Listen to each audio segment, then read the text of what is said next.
Thanks for joining the HomeMatters podcast with Eric and Gina Boggs, where they lead authentic, raw discussions about marriage, family life, kids, intimacy, and sex from a biblical perspective.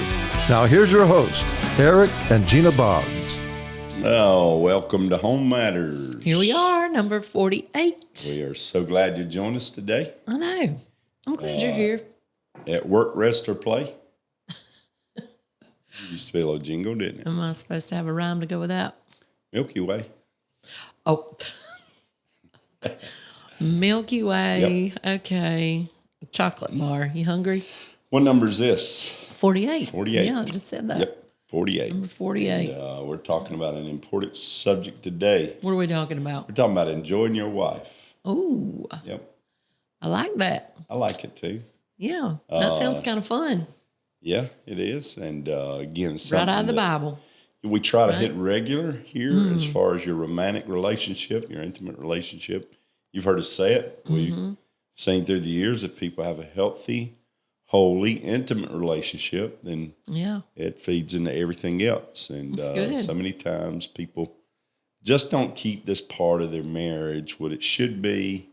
That's and right. A lot of people who are church folk, Christians, Jesus followers, Churchins. that that don't address this issue or address this subject. And again, you may say, "Well, do y'all talk about sex a lot?" You'd be surprised how much the Bible talks about sex. Probably That's true. And again, especially in marriage, that whole line, "Enjoy the wife," comes right out of Proverbs. I mean, right out of the Bible. Enjoy the wife of your youth is actually in a passage where a young man is being warned about getting entangled with an adulterous woman, an adulterous affair, right? evil woman, An evil woman. Is that what it says? They call her seductive woman. Okay. Lady of the evening, of the night. But the warning is there to not get involved. And then it just goes right into this, enjoy the wife of your youth. Yep. So.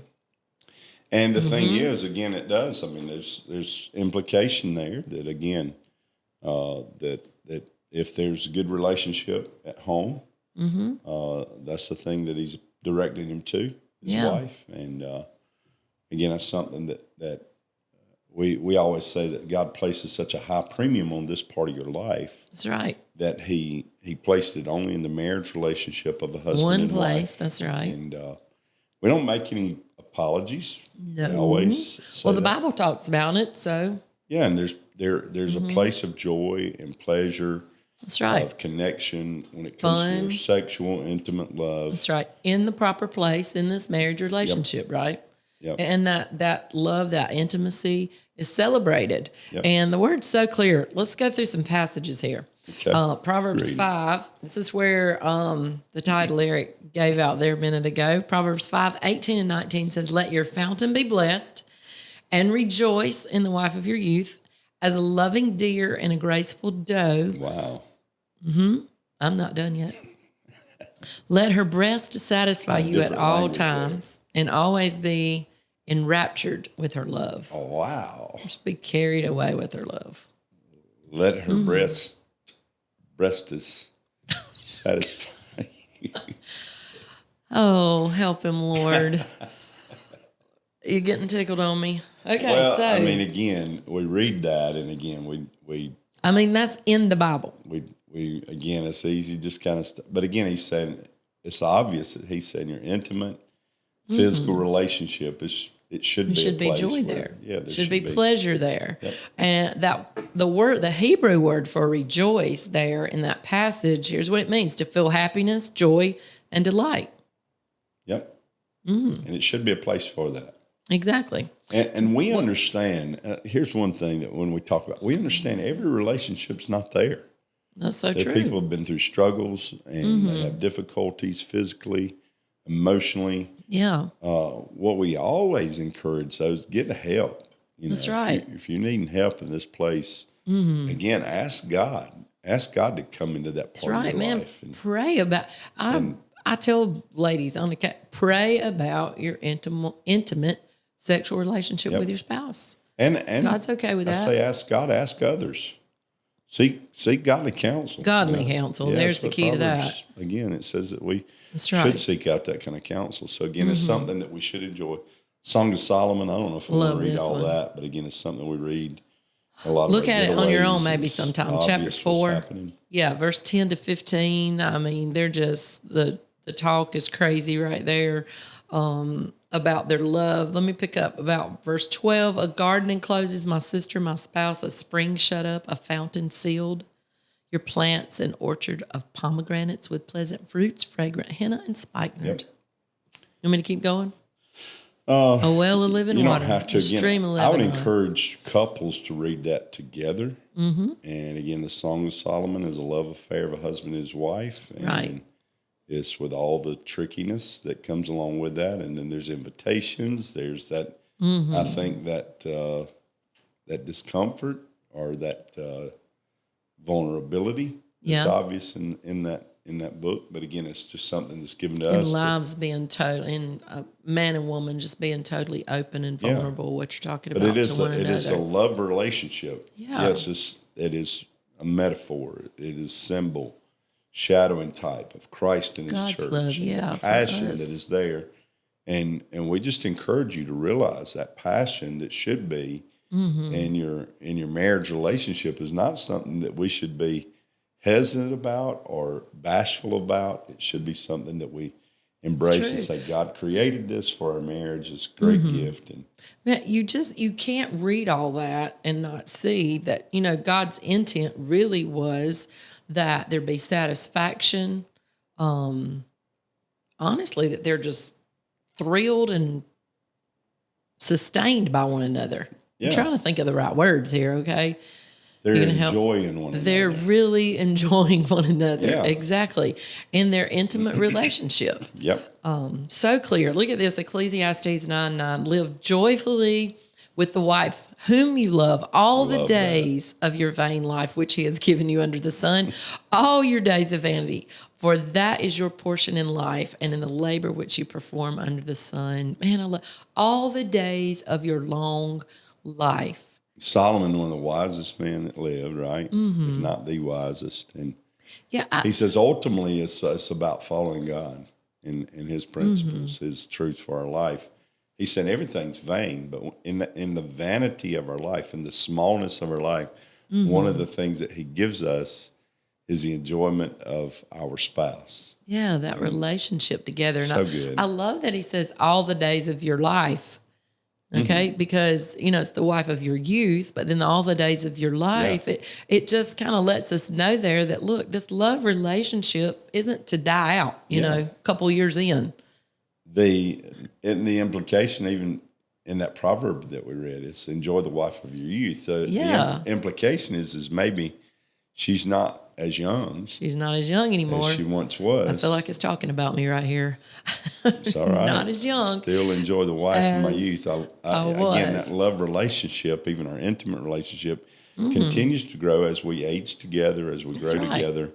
But the fact is a lot of people think, well, yeah, I can enjoy the wife of my youth, but I can't enjoy my wife of 40 or 50. And what a lie from That's right. hell when it comes down to the fact that the intimate relationship grows and becomes richer and deeper and more meaningful, more satisfying in so many different ways. That's true. And man, the love that you just thought was so, rich when you got married, man, just you get these years in, you're like, man, I know I loved him then, but that's like nothing compared to now. I tell young Right. couples sometime, we're further along, we're middle age, I guess you could say.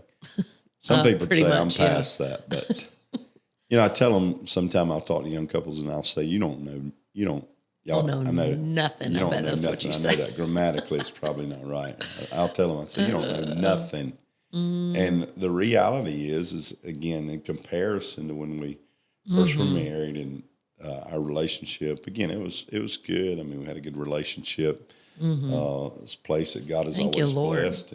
It's grown. But at the same time, in comparison to how we've grown, the romance, the intimate part of our relationship, the sexual part of our relationship it's something that we've seen God bless and lead. And again, I'm glad I don't have to tune into everything else or look for everything else out there to try to bring That's right. Yeah. satisfaction. But there's a satisfaction within our lives, in our relationship. That I'm still enjoying the husband of my youth too. Can you do that? Yeah, I think. I mean, that's not what it says, but I'm pretty sure. Man, I mean, far if he's from enjoying young the anymore. wife of his youth, then hopefully, Yeah. you know, those 3 books that we read out of, they're kind of referred to sometimes as like the wisdom literature. It's like books of the Bible that they're really just giving us instruction about living our life for the Lord and, you know, how to make that happen. And the fact that all of them address this intimate, this sexual relationship, I think it's important to note because in the life of a marriage, in a family, there's really nothing that can bring greater destruction, hurt, in a relationship. Yeah, just brokenness than when there is infidelity, when there's adultery, when, you know, that. Sexual sin. Yeah. And again, you know, we see it in our day. We see people that just for a moment, you know, I've seen just recently families just destroyed, Yeah. you know, because of some affair or some kind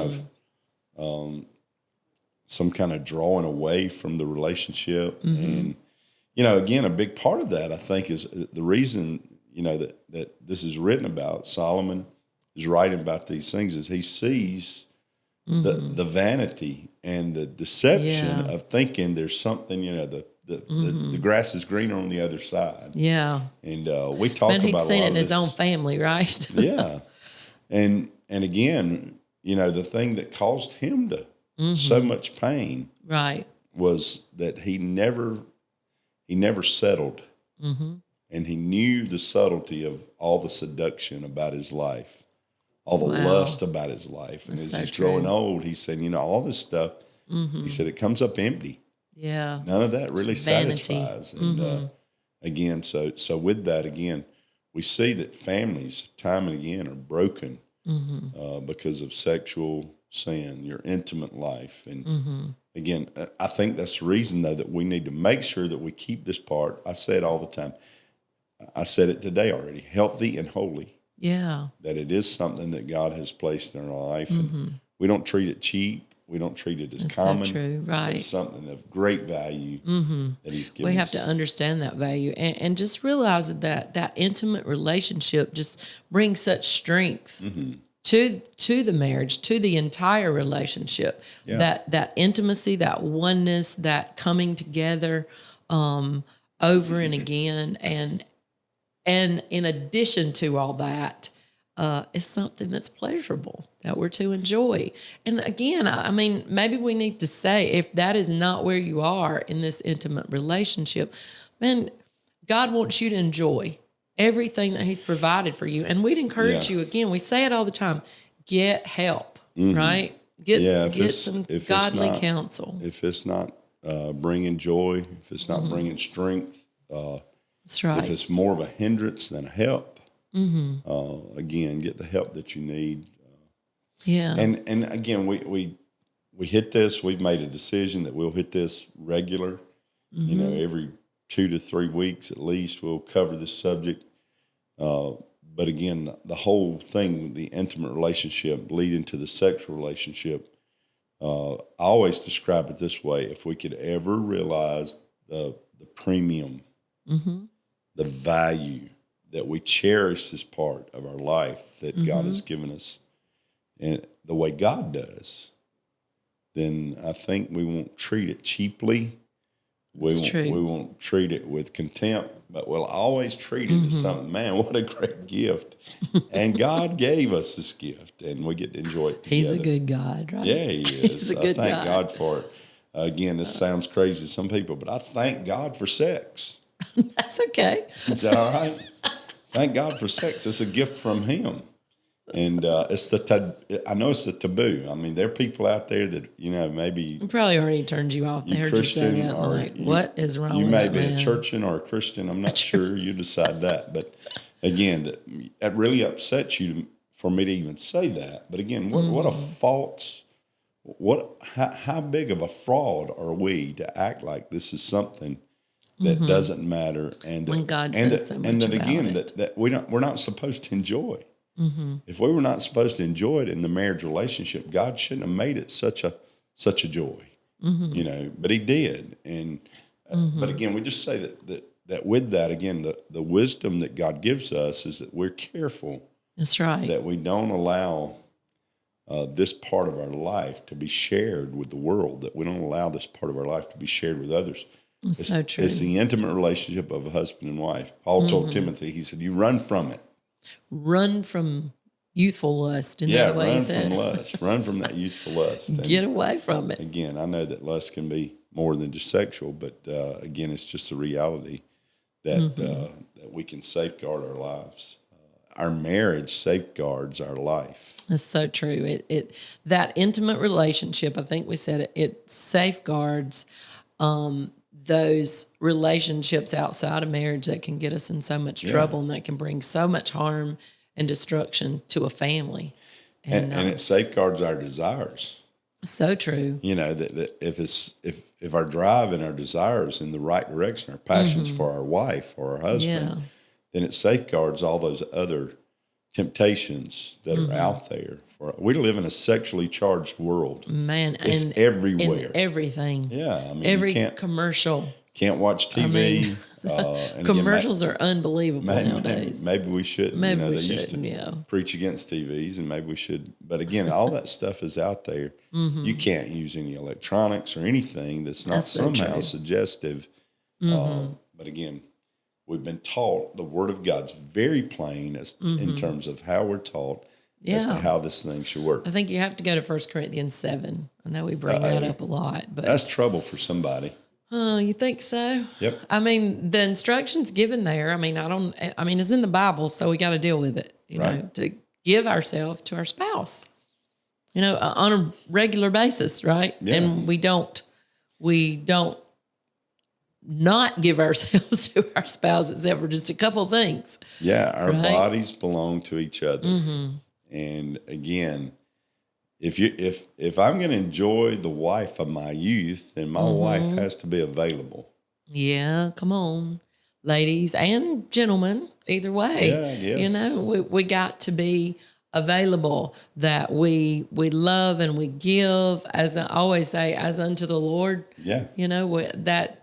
That part of our life we have to give as unto the Lord. The submission, all of Ephesians 5. Man, we don't have time to even go through all of that submission. One. Again, always. A man loves his wife like Christ loved the unselfish. church. We always say it this way: submission's not a problem. That's right. If a wife knows that her husband loves and gives himself for her, and again, like you said, that even, I've heard people say, well, marriage is not the answer to your sexual desires.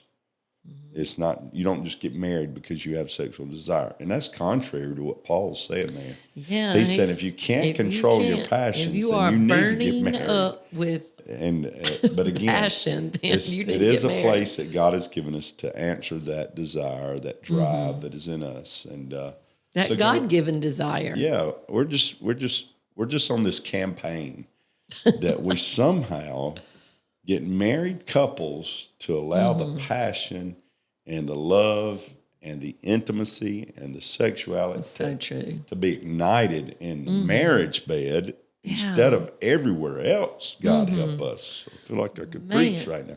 It's such a lie. It really is. And I've dealt with it. We've dealt with it. You can get tricked into something. You can get your eyes on something that you shouldn't. And again, we've dealt with it in our own lives. And the temptation is there. It's there. And that safeguard to that temptation is found right here in this love relationship. Yep.